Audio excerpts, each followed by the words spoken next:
Hello, my dear students. How are you all? I hope that you are happy, healthy, and fantastic. You are welcome to Symbolic Education. Symbolic Education में आपका स्वागत है. Dear students, आज के इस class के अंदर हम आपके 9th क्लास के इंग्लिश के बुक मोमेंट्स के चैप्टर नंबर 9 को स्टडी करने जा रहे हैं.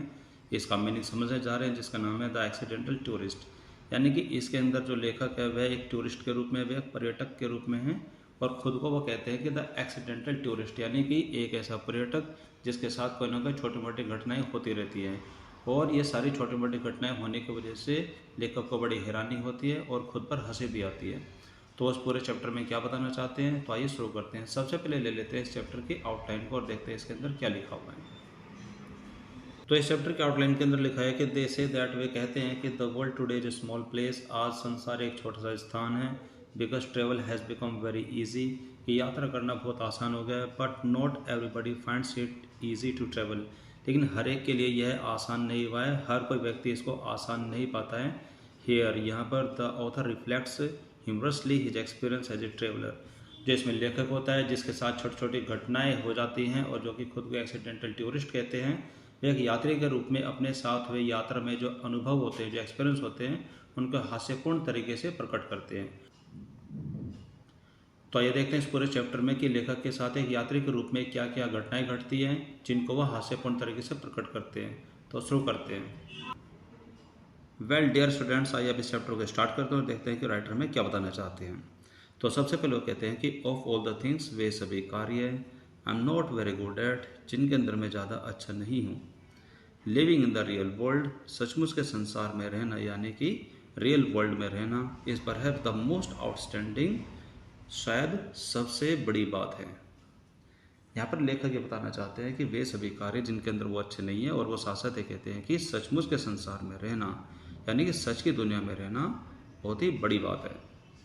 I am constantly filled with wonder, और मैं बार बार हैरान हो जाता हूँ, यानी कि ऐसे कार्य जिनके अंदर वो बार बार हैरान हो जाते हैं. फिल्ड विद वंडर का मतलब होता है बार बार हैरान होना. At the number of the things, उन सारे कार्यों की संख्या को देख करके वे बार बार हैरान हो जाते हैं. That other people do without any evident difficulty, जिनको जो अन्य लोग हैं, लेखक के अलावा जो अन्य लोग हैं, वो बिना किसी स्पष्ट प्रॉब्लम के, स्पष्ट डिफिकल्टी के उनको आसानी से पूरा कर लेते हैं. यहाँ पर एविडेंट डिफिकल्टी का मतलब होता है जो कि स्पष्ट तरीके से कोई भी जो समस्या आती है किसी भी व्यक्ति को कार्य करने में, तो जो कार्य अन्य लोग आसानी से कर लेते हैं वो पाते हैं कि that are pretty much beyond me, वे सारे कार्य लेखक के वश से बाहर है. यानी कि लेखक उन सारे कार्यों को बिल्कुल नहीं कर सकते जो कि लोग अन्य कार्य आसानी से कर लेते हैं. आगे लेखक हमें बताना चाहते हैं कि आई कांट टेल यू, कि मैं आपको बता नहीं सकता हूँ, that numbers of the time, कि ऐसा कितनी बार हुआ है, that I have gone looking for the laboratory in the cinema, कि जब भी वो सिनेमा के अंदर जाते हैं और लेबोरेटरी यानी कि शौचालय की तलाश में वो जाते हैं, तो ऐसा वो बता नहीं सकते कि ऐसा उनके साथ कितनी बार हुआ है. फॉर एग्जाम्पल, फॉर इंस्टांस, यहाँ पर इंस्टांस का मतलब होता है एग्जाम्पल,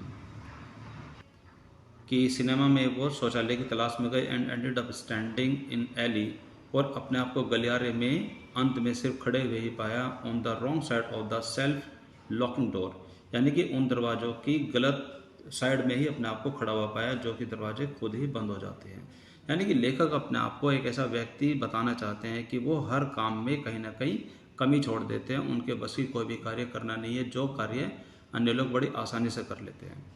आगे वो बताना चाहते हैं कि माई पर्टिकुलर स्पेशलिटी नाउ इज़, यानी कि वो कहते हैं कि अब मेरी सिर्फ खासियत सिर्फ यह रह गई है, returning to the hotel desk, कि मैं बार बार होटल डेस्क पर आऊँ 2 or 3 times a day, दिन में 2 या 3 बार, and asking what my room number is, और मैं वहाँ पर पूछूँ कि मेरा रूम नंबर क्या है. बस अब उनके अंदर भी खास बात रह गई है. इसके अलावा वो अपने आप को कहीं भी स्पेशल नहीं मानते हैं.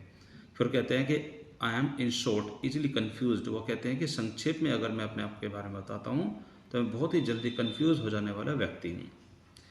यानी कि वो बार बार कन्फ्यूज़ हो जाते हैं और ख़ुद पर कॉन्फिडेंस नहीं रखते हैं. आगे लेखक हमें बताना चाहते हैं कि I was thinking about this, कि मैं इसके बारे में सोच रहा था,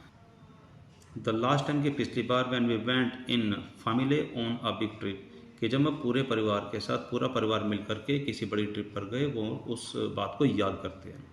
आगे वो कहते हैं कि इट वॉज ईस्टर, यह ईस्टर का समय था, and we were flying to England for a week, और हम एक सप्ताह के लिए इंग्लैंड में जा रहे थे. हवाई यात्रा के द्वारा। यहाँ पर फ्लाइंग टू इंग्लैंड का मतलब होता है कि किसी एरोप्लेन से वो इंग्लैंड जा रहे थे एक सप्ताह के लिए। आगे वो बताते हैं कि व्हेन वी अराइव्ड एट लोगन एयरपोर्ट इन बॉस्टन, और जब वो बॉस्टन में लोगन एयरपोर्ट पर पहुंचे एंड वर चेकिंग इन, और वहाँ पर वो जांच की लाइन के अंदर खड़े हो गए, क्योंकि हर एयरपोर्ट पर ये होता है कि जब भी कोई यात्री आता है जाता है कि वो जांच के लिए एक लाइन में खड़े हो जाते हैं। तो इसी तरीके से जब ये बॉस्टन में लोगन एयरपोर्ट पर पहुंचे तो वहाँ भी चेकिंग के लिए खड़े थे। आगे लेखक बताना चाहते हैं कि आई सडनली रिमेंबर्ड, मुझे अचानक से याद आया, that I had recently join British Airways frequent flyer programme, कि लेखक को अचानक याद आया कि मैंने ज्वाइन किया हुआ है अभी हाल ही में British Airways frequent flyer programme, जो कि ब्रिटिश एयरवेज की तरफ से यात्रियों के लिए एक फ्रीक्वेंट फ्लायर प्रोग्राम, यानी कि एक खास प्रोग्राम यात्रियों के लिए बताया जाता है। उनको वो याद आता है कि हाँ, मैंने वो प्रोग्राम यानी कि वो कार्यक्रम जो खास विशेष यात्रियों के लिए होता है वो उनको ज्वाइन किया हुआ है। फिर आगे वो कहता है कि and I also remembered that, और मुझे यह भी याद आया, that I had put the card in the carry on bag, और उसी कार्यक्रम से रिलेटेड एक कार्ड इशू किया जाता है जो कि उन्होंने अपने कैरी ऑन बैग के अंदर रखा है। That was hanging around my neck, और वह बैग मेरी गर्दन से लटका हुआ था, यानी कि वह बैग उन्होंने अपनी गर्दन से लटकाया हुआ था। And here is where the trouble started, और यही वह स्थान है जहाँ से सारी की सारी समस्याएं शुरू होती हैं। यानी कि जब लेखक ने इस चैप्टर के स्टार्टिंग में बताया कि उनकी यात्रा का जो अनुभव होता है वो ज़्यादा अच्छा नहीं होता, वो कहीं ना कहीं प्रॉब्लम क्रिएट कर देते हैं। तो यहाँ भी अब जो ये स्थान है कि जब वो अपने बैग को, अपने गर्दन में लटके हुए बैग को जब खोलने की कोशिश करते हैं तो यहीं से वो समय होता है कि जहाँ से उनकी समस्याएं स्टार्ट हो जाती है। The jeep on the bag was jammed, जो बैग की जो जीप होती है वह अटक गई। सो आई पुल्ड ऑन इट, तो मैंने इस पर और जोर लगाया, एंड यैंक्ड एट इट, और इस पर एक जोरदार झटका भी लगाया। विद ग्रंट, गुस्से से गुर्राते हुए, एंड फ्रॉन, और माथे पर सलवटें डालते हुए, एंड इंक्रीजिंग कॉन्स्टर्नेशन, और उस डर से, उस भय से डरते हुए कि जो कि जैसे कि किसी भी चीज़ को खोलते हुए जब हम लेट हो जाते हो तो हमारे अंदर एक डर पैदा हो जाता है, जो कि वो जांच की लाइन में खड़े हुए थे। तो इंक्रीजिंग द कॉन्स्टर्नेशन, उस भय से घबराते हुए, I kept this up for some minutes, और मैं इस जिप को खोलते हुए कुछ मिनट का समय भी ले रहा था। बट इट वॉन्ट बज, लेकिन यह बिल्कुल नहीं खुली। सो इसलिए I pulled harder and harder, इसलिए मैंने इस पर और भी ज़्यादा जोर लगा करके इसको खोलने की कोशिश की। विद मोर ग्रंट, और भी ज़्यादा गुर्राते हुए। वेल यू कैन गैस, अब आप इजीली अंदाज़ा लगा सकते हैं, अब आप अंदाज़ा लगा ही सकते हैं कि व्हाट हैपेंड, कि उसके बाद क्या हुआ। एब्रप्टली द जिप गेव वे, कि अचानक जो जिप है उसने रास्ता बना दे और वो अचानक झट से खुल गई। The side of the bag flu open, और जो बैग की साइड है वो खुल करके बाहर आ गई। एंड एवरीथिंग विद इन, और जो सारी चीज़ें जो उस बैग के अंदर थी, लाइक न्यूज़पेपर कटिंग, न्यूज़पेपर की cutting, and other loose papers, और अन्य जो लूज पेपर थे वे, and 14 ounce tin of pipe tobacco, और 14 आउंस का जो डिब्बा छोटा सा था जिसके अंदर उस लेखक का तंबाकू रखा हुआ था, magazine, passport, English money, film, was extravagantly ejected over, और वे झट से बाहर निकल आए। An area about the size of tennis court, और वे झट से इतने बड़े एरिया में फैल गए जितना कि एक टेनिस का कोर्ट होता है, यानी कि टेनिस खेलने का मैदान होता है। इस तरीके से वो इतने सारे मैदान में फैल गए जैसे कि वो एक टेनिस का मैदान हो। मैं बताना चाहते हैं कि आई वॉज डम स्ट्रक, कि मैं बिल्कुल भौचक्का रह करके सारी स्थिति देखे जा रहा था। As 100 carefully sorted document came raining down in fluttery cascade, कि जो कि मैंने 100 तरीके के जो डॉक्यूमेंट्स है जो कि मैंने चुन चुन करके बाहर निकाले थे, running down in fluttery cascade, और वो बरसात की तरह, एक झरने की तरह फड़फड़ाते हुए नीचे आकर के फैल गए। Coins bounced on the variety on noisy oblivion, और कुछ मेरे पास सिक्के भी थे उस बैग के अंदर, कुछ ऐसे सिक्के जो कि बहुत पुराने और जिनकी आवाज़ खन खन करके इधर उधर वे सिक्के उछलते कूदते बाहर निकल रहे थे, जिनको भूल जाना ही बेहतर होता है, जो कि बहुत ही पुराने टाइम के जो सिक्के थे। And the now lidless tin of tobacco, और जो वो छोटा सा डिब्बा था जिसके अंदर लेखक ने अपना तंबाकू रखा था और जिसका ढक्कन भी नहीं था, लिडलेस होता है बिना ढक्कन का टीन का छोटा सा डब्बा, rolled crazily across the concourse disgorging its content as it went. और जिस तरह से वो छोटा सा टीन का डब्बा इधर उधर लुढ़कता हुआ जा रहा था, उसके अंदर जो टोबैको था, जो कि तंबाकू था, वो बाहर निकलता हुआ जा रहा था। और वो उस एयरपोर्ट के प्रांगण में, यानी कि कॉनकोर्स, यानी कि जहाँ पर वो चेकिंग के लिए खड़े थे, उसी एरिया में वह तंबाकू बाहर निकालता हुआ लुढ़कता हुआ जा रहा था। यह सब देख करके लेखक ने कहा, माई टोबैको, मेरा तंबाकू, मेरा तंबाकू। आई क्राइड इन हॉरर, मैं बड़े डर से चिल्लाया। थिंकिंग, यह सोचते हुए कि व्हाट आई हैव टू पे, कि मुझे वहाँ पर कितना पे करना पड़ेगा, फॉर दैट मच टोबैको, इतने तंबाकू के लिए मुझे वहाँ पर, यानी कि इंग्लैंड में कितने सारे पैसे पे करने पड़ेंगे। Now that another budget had come and gone, और अभी दूसरा बजट आया भी था और वो चला भी गया। आगे लेखक कहना चाहते हैं कि एंड देन, और तभी, change the cry to my finger, my finger, और जो मैं गुस्से से चिल्ला रहा था, मेरा तंबाकू, वो अचानक मेरी फिंगर, यानी कि मेरी उंगली में वो चेंज हो गई। एज आई डिस्कवर्ड, और फिर मैंने देखा, that I had guessed my finger on the zip, और जिस तरीके से वो झटका लगा करके जिप खोलने की कोशिश में लगे हुए थे, उसके वजह से उनकी फिंगर में बहुत बड़ा घाव हो गया था। यहाँ पर गेस्ड माई फिंगर का मतलब होता है कि मेरी फिंगर में, मेरी उंगली में बहुत बड़ा घाव हो गया था, on the zip,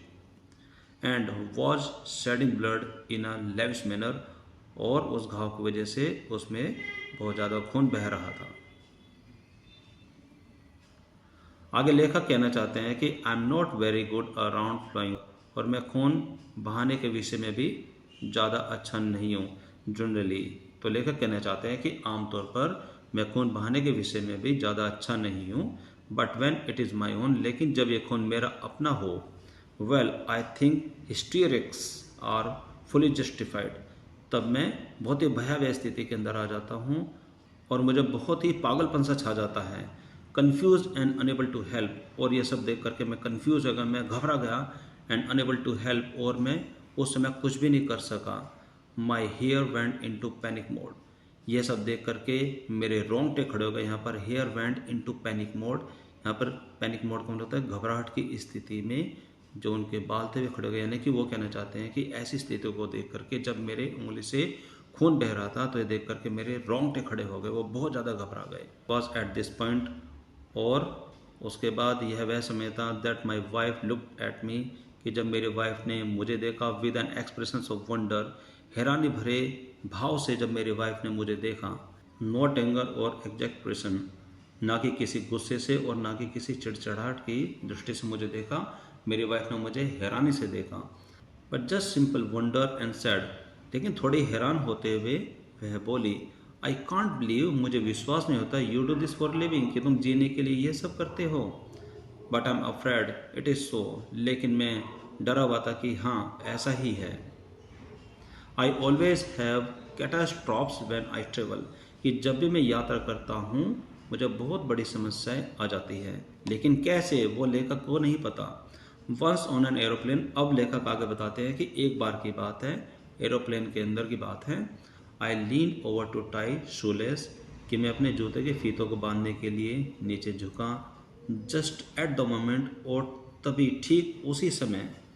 someone in the seat ahead of me, कोई व्यक्ति जो कि मेरी सीट से अगली सीट पर बैठा था, थ्रू हिज सीट बैक, उसने अपनी सीट को पीछे धकाया, इनटू फुल रिक्लाइन, पूरे जोर से, and found my self pinned helplessly. अब जैसे कि यहाँ पर आपके सामने लिखा हुआ है कि एंड के बाद फाउंड, तो जो है सेंटेंस आई से स्टार्ट हो रहा है, आई लीन ओवर, तो इस एंड के बाद भी ये आई यहाँ पर रिपीट किया जाएगा और कहेगा and I found my self pinned helplessly, और मैंने खुद को असहाय पाया, कि यानी कि मैं उस स्थिति में भी कुछ नहीं कर सका, इन द क्रैश पोजिशन, और मुझे ऐसा लगा कि मैं उस सीट के पीछे आने की वजह से मैं खुद क्रैश हो गया। And it was only the legs of the man, और ये वही टांगे थी उस व्यक्ति की, सिटिंग नेक्स्ट टू मी, जो कि मेरे साथ वाली सीट पर बैठा हुआ था। बाय क्लोइंग, जिन टांगों को मैंने पंजे से कसकर पकड़ा, that I manage to get myself free, और जैसे तैसे मैंने खुद को बचाया, जैसे तैसे मैंने खुद को वहाँ से आज़ाद किया। और एक अन्य घटना के बारे में भी लेखक हमें बताते हैं। I knocked a soft drink on to the lap of a sweet lady sitting beside me. और एक बार वो कहते हैं कि मैंने जो कि यात्रा के दौरान जो उन्होंने सॉफ्ट ड्रिंक ऑर्डर किया था वह पास में बैठी महिला की गोद में गिरा दिया, यानी कि उसके कपड़े खराब कर दिए। द फ्लाइट अटेंडेंट केम, जो फ्लाइट के अटेंडेंट होते हैं वे आए एंड क्लीन हर अप, और उनको साफ़ किया, यानी कि उनकी ड्रेस को साफ़ किया। And brought me a replacement drink, और उसके बदले में एक दूसरा ड्रिंक लेकर के आए। एंड इंस्टेंटली, और झट से, I knocked it on to the woman again, और मैंने फिर से उसी तरीके से जो दूसरा सॉफ्ट ड्रिंक आया था वह भी उसी महिला के ऊपर दोबारा गिरा दिया। टू दिस डे, आज तक आई डोंट नो, मैं नहीं जानता, हाउ आई डिड इट, मुझे नहीं पता चला कि यह मैंने कैसे किया या फिर मैं ये मुझसे कैसे हुआ। I just remember reaching out for the new drink, मुझे सिर्फ इतना याद है कि उसकी बजाय जो दूसरा नया ड्रिंक मेरे सामने आया था, and watching helplessly as my arm, और मैं असहाय रूप से अपने हाथ को देख रहा था। लाइक सम चीप प्रॉप, अब अपने हाथ को देख करके कहते हैं कि मेरा हाथ इतना बेकार है, इतना बेकार सहारा है कि गिलास को संभाल नहीं पाया। लाइक सम चीप प्रॉप, कि अपने हाथ को देख करके कहते हैं कि मेरा हाथ ऐसा लग रहा है कि जैसे कि बहुत ही बेकार सहारा हो, बहुत ही चीप। प्रॉप का मतलब यहाँ पर सहारा है कि कोई भी ऐसी वस्तु जिसको हम सहारे के रूप में यूज़ करते हैं, तो अपने हाथ को भी देख करके कह रहे हैं कि मेरा हाथ ऐसा लग रहा है जैसे कोई बेकार सहारा हो जो कि गिलास को नहीं संभाल पाया। In one of those 1950 horror movie, ऐसा लग रहा था कि जैसे कि 1950 के दशकों की कोई ड्रामनी कोई फिल्म हो और उसके अंदर जैसे कि किसी का नाम हो विद अ नेम लाइक, और ऐसे नाम की कोई मूवी हो जैसे कि द अनडेड लिम, जिसका नाम जैसे कि कोई अनडेड लिम हो। Voluntarily swept the drink from its press, और वॉलेंटली एक गुस्से से जो वो सॉफ्ट ड्रिंक है वो अपने खाने की पर्च से, यानी कि यहाँ पर फ्रॉम इट्स पर्च का मतलब होता है जो खाने की जो टेबल होती है, जब हम सीट पर बैठते हैं किसी एरोप्लेन में तो जो खाने की टेबल होती है उस टेबल से वहाँ से वो जो सॉफ्ट ड्रिंक था उसको वहाँ से स्वैप करते हुए, यहाँ से हटाते हुए, and onto her lap, वहाँ से हटाते हुए उस महिला की गोद में जाकर गिरा दिया। वो अपने हाथ को देख करके कह रहे थे कितना सस्ता, कितना बेकार सहारा है वो हाथ। आगे लेखक हमें बताते हैं कि the lady looked at me with the stupefied expressions, उसके बाद उस महिला ने मुझे बहुत हैरानियत से देखा कि जिसके ऊपर मैंने 2 बार सॉफ्ट ड्रिंक गिरा दिया था। You would expect to receive, आप अंदाज़ा अच्छे से लगा लेंगे, टू रिसीव फ्रॉम समवन, कि ऐसा एक्सप्रेशंस, ऐसा भाव ऐसी कंडीशन में कि जो कि हम किसी ऐसे व्यक्ति से पा सकते हैं कि whom you have repeatedly drenched, कि जिसको आप 2 बार भिगो देते हैं। and uttered an oath that started, और उसके बाद जो उस महिला के मुंह से निकला जो कि शुरू हुआ विद ओ से स्टार्ट हुआ, एंड फिनिश्ड विद सेक, और सेक पर जाकर के ख़त्म हुआ। यानी कि ऐसी कंडीशन में उस महिला ने अपने मुंह से कुछ बोलना स्टार्ट किया जो कि ओ से स्टार्ट हुआ एंड सेक पर जाकर फिनिश हुआ, and in between had some words, और उस बीच में कुछ ऐसे वर्ड्स थे that I have never heard uttered in public before, जो कि मैंने भरी पब्लिक के बीच में कभी नहीं सुने थे। यानी कि इन बातों से यह अंदाज़ा लगाया जा सकता है कि उस महिला ने लेखक को अच्छा तो बोला नहीं होगा, उसको बहुत बुरा भला बोला होगा। उस महिला ने ऐसा बोला जैसा कि लेखक ने कभी भी किसी भी पब्लिक में इतना बुरा कभी नहीं सुना। Certainly not by a nun, खास तौर से एक नन के द्वारा तो बिल्कुल भी नहीं, जो कि एक चर्च में कोई नन होती है उसके द्वारा तो ऐसा बिल्कुल भी सुनने की आशा लेखक ने कभी नहीं की थी। आगे लेखक हमें बताते हैं कि this however was not my worst experience, कि हालांकि यह मेरा सबसे बुरा अनुभव नहीं था ऑन अ प्लेन फ्लाइट, कि जब मैं हवाई जहाज़ पर यात्रा करता हूँ तो इस तरीके का जो ये अनुभव हुआ उस महिला पर 2 बार सॉफ्ट ड्रिंक डालने का जो अनुभव है, और जो उस महिला ने मुझे बुरा भला कहा, तो ये मेरा सबसे बुरा एक्सपीरियंस नहीं था, सबसे बुरा अनुभव नहीं था, इससे भी बुरा कुछ और था। आगे इसमें बताते हैं कि my worst experience was then, कि सबसे ख़राब मेरा अनुभव जब था when I was writing important thoughts, कि जब मैं बहुत ही महत्वपूर्ण विचार लिख रहा था इन माई नोटबुक, जब मैं अपनी नोटबुक में यात्रा करते हुए कुछ इम्पोर्टेंट थॉट्स, अपने विचारों को नोट कर रहा था, जैसे कि बाय सॉक्स, जुराबें खरीदनी, कल्स ड्रिंक्स केयरफुली, और अगर कोई सॉफ्ट ड्रिंक एरोप्लेन में दी जाती है तो उसको बड़े ही ध्यान से पकड़ना, etcetera. Sucking thoughtfully on the end of my pen, और इसी विचार में मैं अपने पेन के एक सिरे को चूसता हुआ सोच रहा था और लिखे जा रहा था, एज यू डू, जैसे कि आप लोग करते हैं। एंड फेल इनटू कन्वर्सेशन, और साथ साथ में बातें भी कर रहा था with an attractive young lady, एक बहुत ही सुंदर महिला के साथ में, जो कि मेरे साथ सफ़र कर रही थी, in the next seat to me, जो कि मेरे साथ वाली सीट पर बैठी हुई थी। I amuse her for perhaps 20 minutes, और मैं लगभग 20 मिनट तक उससे बातें करता रहा, और अपने बहुत अच्छे तरीके से बातें कर करके मैंने उस महिला का मनोरंजन किया with a scattering of urbane bon mots, और वहाँ की सुपर से जो कहावतें होती हैं, जो कि जैसे कोई चुटकुले होते हैं, इस तरीके की बातों से मैं उस महिला का मनोरंजन कर रहा था। Then I retired to the laboratory, और उसके बाद फिर मैं शौचालय के लिए गया, वेयर आई डिस्कवर्ड, जहाँ पर मैंने पाया that the pen had leaked, कि जिस पेन से मैं लिख रहा था वह पेन लीक हो चुका था, यानी कि वह पेन एक तरफ से रिस रहा था और उसकी जो इंक है वो बाहर निकल रही थी। एंड माई माउथ, माई चीन, माई टंग, और मेरा मुंह, मेरी ठोड़ी, और मेरे जो टंग है, जो मेरी जीभ है, दांत हैं, एंड गम्स, और जो मेरे मसूड़े हैं, were now striking scrub resistance, और वे बहुत ही भद्दे नज़र आ रहे थे, और वो रगड़ करके ना मिटने वाले नेवी ब्लू कलर से पूरी तरीके से रंग गए थे। एंड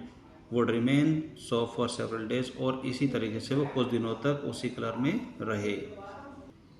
आगे इसमें लिखा है कि सो यू विल अंडरस्टैंड, इसलिए आप समझ जाएंगे, आई ट्रस्ट, मेरा विश्वास है, when I tell you how much I ache, कि जब मैं आपको बताता हूँ कि मुझे कितना दर्द होता है टू बी सो, एक सभ्य आदमी बनने के लिए, एक शिष्ट व्यक्ति बनने के लिए। I would love just once in my life, कम से कम एक बार मुझे अपने पूरे जीवन में बहुत अच्छा लगेगा, to rise from a dinner table, कि जब मैं खाना खाने की टेबल से उठूँ, विदाउट लुकिंग एज, बिना कुछ ऐसा देखे, जैसे कि I have just experience an extremely localised seismic event, कि जैसा कि मैंने टेबल से खड़े होते हुए कोई भूकंप जैसी स्थिति न ला दी हो। अगर ऐसा मेरे जीवन में कम से कम एक बार होता है तो मुझे बहुत अच्छा लगेगा। अब यहाँ पर लेखक ये कहना चाहता है कि I would love just once in my life, कि कम से कम एक बार मुझे अपने जीवन में बहुत अच्छा लगेगा, to rise from a dinner table without looking as if I have just experience an extremely localised seismic event, कि यानी कि ऐसा अक्सर लेखक के साथ होता है कि जब भी वो डिनर टेबल से उठते हैं कि कुछ ना कुछ गड़बड़ उनके साथ वहाँ भी होती है। आगे इसमें बताया गया है कि गेट इन कार, के जैसे कि कार के अंदर बैठना, एंड क्लोज द डोर, और फिर कार का दरवाज़ा बंद करना, without living 14 inch of coat outside. और लेखक ये भी कहता है कि और मुझे हमेशा जब भी अच्छा लगा कि कम से कम मैं अपने जीवन में कम से कम एक बार इस तरह से कार में बैठूं, कि जब मैं कार में बैठूं तो मेरा जो कोट है वो 14 इंच कार से बाहर ना रह जाए। अगर ऐसा भी हुआ तब भी मुझे अपने जीवन में कम से कम एक बार तो खुशी होगी। Wear light coloured trouser without discovering at the end of the day, और लेखक को खुशी जब भी होगी कि अगर वो कोई हल्के कलर की कोई पैंट पहनते हैं विदाउट डिस्कवरिंग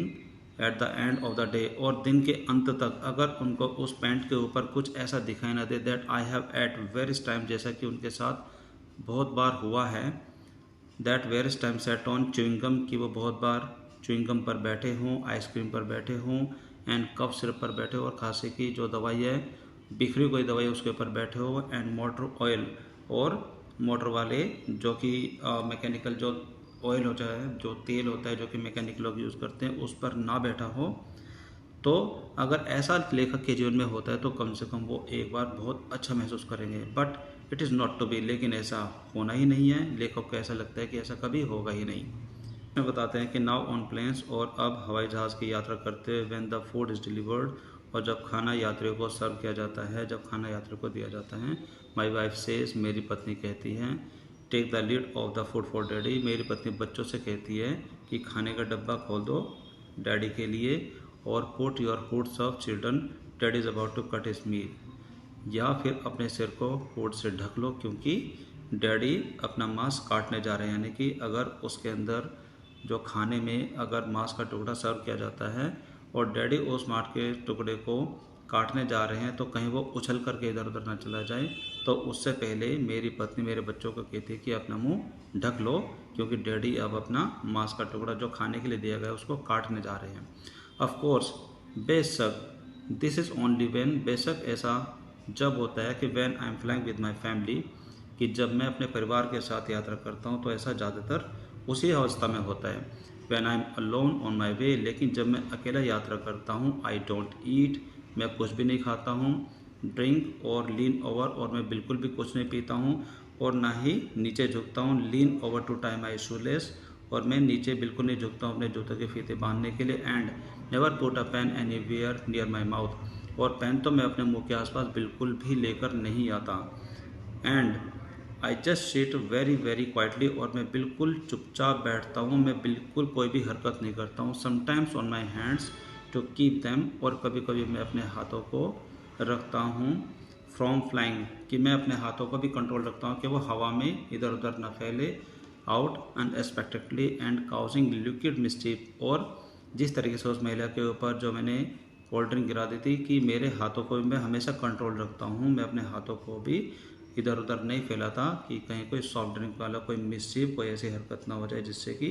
वह फिर से अनफॉर्चुनेटली से साबित हों। It is not much fun, लेकिन इसमें कोई मज़े वाली बात नहीं है, इसमें कोई अच्छी बात नहीं है, but it does at least cut down on the laundry bill, लेकिन इससे कम लॉन्ड्री का बिल थोड़ा कम आता है अगर मैं कोई ऐसी हरकत नहीं करता हूँ तो। आगे इसमें लिखा है कि I never did get my frequent flyer miles, कि यात्रा करने के दौरान मुझे कभी भी मेरे नियमित फ्लाई मील्स कभी नहीं मिले। By the way I never do,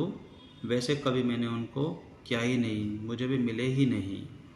I could not find the card in time, उसके लिए ना तो मुझे कोई कार्ड समय पर मिल पाया, कार्ड हमेशा खो जाता था। लेखक ये कहना चाहते हैं, this became a real frustration to me, अब ये बहुत ही ज़्यादा निराशाजनक मेरे लिए बात हो गई है। अब जो बात जो कि ऐसा कुछ मेरे साथ होता है ये बहुत ही ज़्यादा निराशाजनक बन गया है। एवरीवन आई नो, वह हर व्यक्ति जिसको मैं जानता हूँ, everyone is forever flying off to Bali, वह बाली के लिए यात्रा करता रहता है फर्स्ट क्लास, अपने फर्स्ट क्लास में, विद देयर एयर माइल्स, अपने इकट्ठे किए हुए एयर माइल्स में, जो कि आज तक मुझे कभी नहीं मिले। आगे लेखक कहना चाहते हैं कि I never get to collect anything, लेकिन मैंने कभी भी उनको इकट्ठा किया ही नहीं। I must fly near about 1 lakh miles a year, मैंने लगभग 1 लाख तो यात्रा जरूर की होगी, येट फिर भी I have accumulated only about 212 air miles divided between 23 airlines, लेकिन फिर भी मैं मुश्किल से जमा कर पाया हूँ 212 एयर माइल्स। मुझे 1 लाख माइल्स की यात्रा करने के लिए जो कि मैंने 1 साल में किए, लेकिन उन सब में मुझे मुश्किल से 212 एयर माइल से मैं इकट्ठे कर पाया हूँ, जो कि बटी हुई है डिवाइडेड बिटवीन 23 एयरलाइंस, जो कि लगभग 23 एयरलाइंस की यात्रा के अंदर बटी हुई है। आगे इसमें लिखा है कि दिस इज बिकॉज, ऐसा इसलिए है, either I forgot to ask for the air miles when I check in, कि या तो मैं एयर माइल्स के बारे में पूछना भूल जाता था या फिर उनको मांगना भूल जाता था व्हेन आई चेक इन, कि जब मैं जांच की लाइन में अपने डॉक्यूमेंट्स दिखाने के लिए खड़ा रहता। और आई रिमेंबर, अगर मुझे याद भी रहता, टू आस्क फॉर देम, कि मैं एयर माइल्स को मांगूं, अगर मुझे याद भी रहता, बट द एयरलाइंस, लेकिन जो एयरलाइंस थी, then manages to not to record them, तो एयरलाइंस उनको रिकॉर्ड नहीं करती थी। और द चेक इन क्लर्क, या फिर ऐसा होता था कि जो चेक इन के जो क्लर्क होते थे, यानी कि जो जांच की जो लाइन के जो क्लर्क होते थे, informs me that I am not entitled to them, कि मैं उनको पाने का अधिकारी नहीं, यानी कि मुझे वो नहीं मिल सकते। इन जनवरी की बात है, on a flight to Australia, कि जब मैं ऑस्ट्रेलिया की फ़्लाइट में जा रहा था, अ फ्लाइट फॉर विच, एक ऐसी फ़्लाइट जिसके लिए I was going to get about zillion air miles, जिसके लिए मुझे बहुत सारे एयर माइल्स मिलने वाले थे। The clerk shook her hand, जो क्लर्क थी उसने अपने सिर को हिलाया। When I represented my card, जब मैंने अपना कार्ड उनको दिखाया। एंड टोल्ड मी, और सिर हिलाते हुए उसने मुझे कहा, that I was not entitled to any, कि मुझे कोई भी एयर माइल्स नहीं मिलेंगे क्योंकि मैं उनको पाने का अधिकारी नहीं हूँ। वाई, आगे इसमें लेकर पूछते हैं क्यों। The ticket is in the name of B Bryson, कि जो आपका टिकट है वो बी ब्रायसन के नाम से है, and the card is in the name of W Bryson है, लेकिन जो आपका जो कार्ड है वो डब्ल्यू ब्रायसन के नाम से है। आई एक्सप्लेन टू हर, फिर उसके बाद लेखक कहते हैं कि फिर मैंने उनको समझाने की कोशिश की। Then I explain to her the close and vulnerable relationship between Bill and William, कि मैंने उनको समझाने की कोशिश की है कि जो बिल और विलियम हैं उनके बीच में बहुत ही अच्छा रिश्ता है, बहुत ही नज़दीक, अब एक दूसरे को अच्छे से जानते हैं। But she won't have it, लेकिन वह बिल्कुल नहीं मानी। So I did not get any air miles, इसी तरीके से मुझे कोई भी एयर माइल नहीं मिले। And I won't be flying to Bali first class just yet, और इसी कारण की वजह से मैं कभी भी बाली के लिए फर्स्ट क्लास में यात्रा नहीं करूँगा। परहैप्स जस्ट एज वेल, शायद ये अच्छा ही हुआ। अब आगे लेखक कहते हैं कि शायद जो भी कुछ हुआ है ये अच्छा ही हुआ है, रियली सचमुच में ये अच्छा ही हुआ है। I could never go that long without eating, कि मैं इतनी दूर बिना खाए पिए जा ही नहीं सकता था। तो ये सब देख करके लेखक को फील हुआ कि अच्छा हुआ,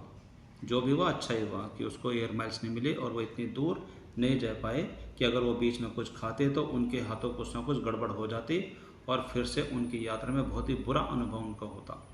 तो ये सारी बातें लेखक ने अपने सबसे ख़राब से ख़राब अनुभव को इस चैप्टर में जताने की कोशिश की है, बताने की कोशिश की है, जिससे कि वो कह रहे हैं कि वो जो भी कुछ करते हैं हमेशा उनके हाथों कुछ ना कुछ गड़बड़ हो ही जाती है।